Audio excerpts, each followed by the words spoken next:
Hey adventurers, this is Mark and welcome to Adventure Pass. Today, I want to share with you a secret about Villain's Land. Maybe you know about this secret, maybe you don't. What if Villain's Land isn't just a place where Disney decided to put all of its villains together? What if there's actually a reason why they are all there? Because after Disney's massive Villains Land reveal at D23, we finally have our first real look at the story behind this land. And it is a really, really good story. And buried inside everything Disney showed us is one detail that may explain the entire thing. It's a wishing well. This one's broken, it's twisted, and apparently filled with some serious dark magic. And once you understand what happened to this well, suddenly the evil queen, Maleficent, Ursula, Hades, Jafar, and all these completely different Disney villains that are existing in the same place actually start to make sense. So today we're going to talk a little bit about this secret backstory of Villains Land coming to the Magic Kingdom. And I think Disney may be building something much bigger than simply a land filled with a bunch of baddies.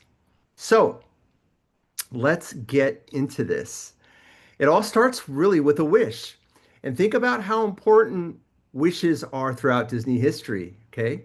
Wish upon a star, wishing wells, the magic lamps, dreaming come true.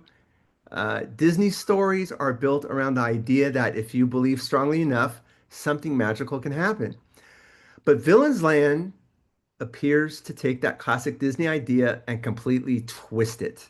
Disney has now revealed that this new land involves a mysterious wishing well located inside a dark forest. Except something has gone very, very wrong. The well has been corrupted, and Disney's story involves a spell that somehow summoned villains into this strange new realm.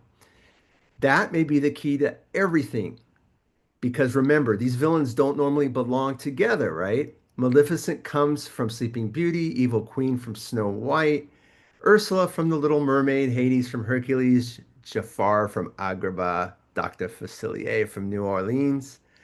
Their stories take place in completely different worlds and even completely different time periods. So Disney needed some storytelling, something strong that could bring all of them together without pretending they've always lived next door from one another. And that device appears to be the spell. So who made the wish? And this is where the mystery gets really, really interesting. Disney has explained that a spell summoned the villains to this land, but there are still some major unanswered questions. Who cast that spell? Why did they cast it? And was summoning the villains even an intended result? Disney has previously described the story as one where villains are brought together by a mysterious spell, and the newer D23 material adds this twisted wishing well as a central piece of that world. That opens a door to a very, very Disney type of story. Maybe someone made a wish, but instead of the wish creating something beautiful, it created something terrible, something wicked. Imagine someone wishing for power or revenge, or wishing that every Disney villain could finally get the happy ending they finally believed they deserved. And then the magic goes completely haywire and goes wrong, and the forest begins to change, the trees start twisting, and the briars grow, dark magic spreads. Now, I want to be clear. Disney has not told us exactly who made this wish or precisely how the spell was created.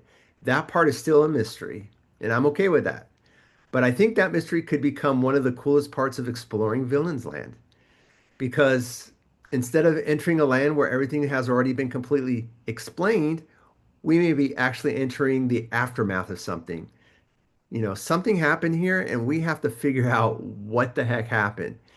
And the forest tells the story, right? Look at the environment they're creating with this new land. This isn't going to feel like Fantasyland with some villain decorations added, right?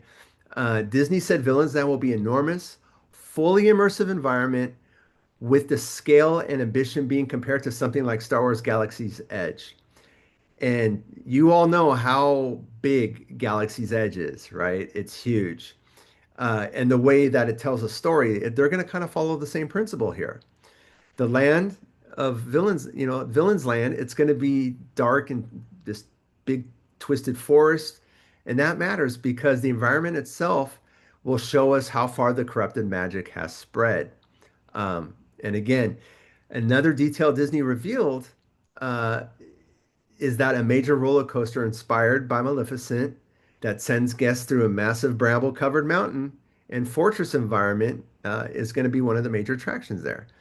Maleficent surrounds King Stefan's castle with an enormous wall of thorns. So, if her magic has taken hold of part of Villain's Land, those massive briars could essentially represent her influence spreading throughout the realm. That's pretty cool. But Maleficent isn't the only villain here, and that brings us to the other major attraction, the Magic Mirror. Disney revealed an attraction centered around the Evil Queen and the Magic Mirror. And this is where I think the storytelling could get really interesting. The Magic Mirror already has the ability to see things far beyond the Queen's immediate surroundings. It knows what's happening everywhere. It revealed Snow White's location, right? So imagine applying that to Villain's Land. Disney's new attraction reportedly takes guests beneath the evil queen's lair and involves that magic mirror alongside other villains.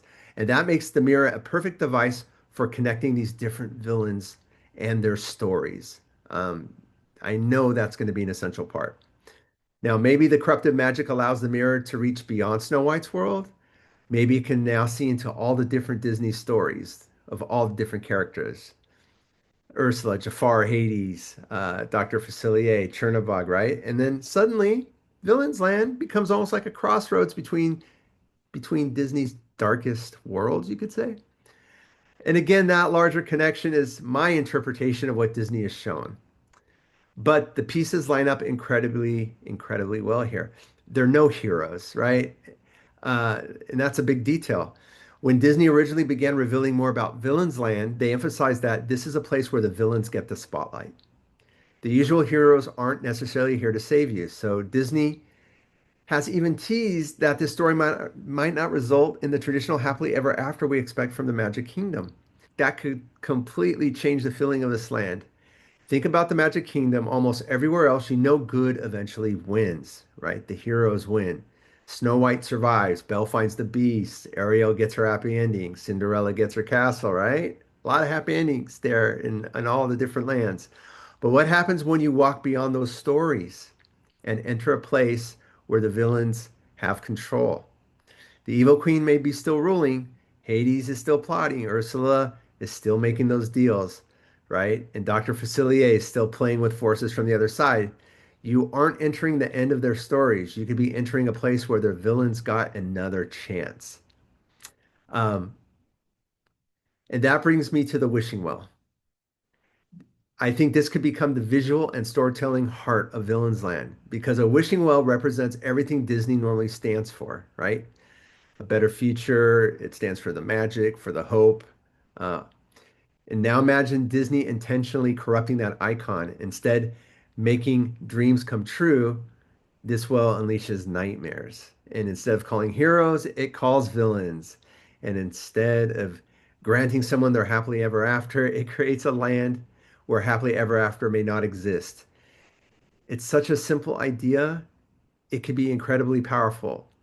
Uh, and if Disney commits to the environment storytelling, we're going to probably find a lot of clues throughout the land explaining exactly what happened. And I think that's really, really going to be fun. Um, but if Villains Land is really going to be one of those most immersive lands Disney has ever created, I would be shocked if that wishing well story simply exists in the background and goes nowhere. I believe it's going to be a big part of the story. All right, adventurers, thank you so much for watching. Please, if you haven't already, hit that subscribe button, give me a like, and please give me a comment. I want to hear from you. What do you guys think about uh, the story, the background story for Villains Land? Do you like it? Do you like where it's going? Do you have another idea or something you think you would want it to be? Please share that in the comments. I really appreciate it. Thank you so much, and we will catch you on our next adventure. Until next time, take care, my friends. Bye for now.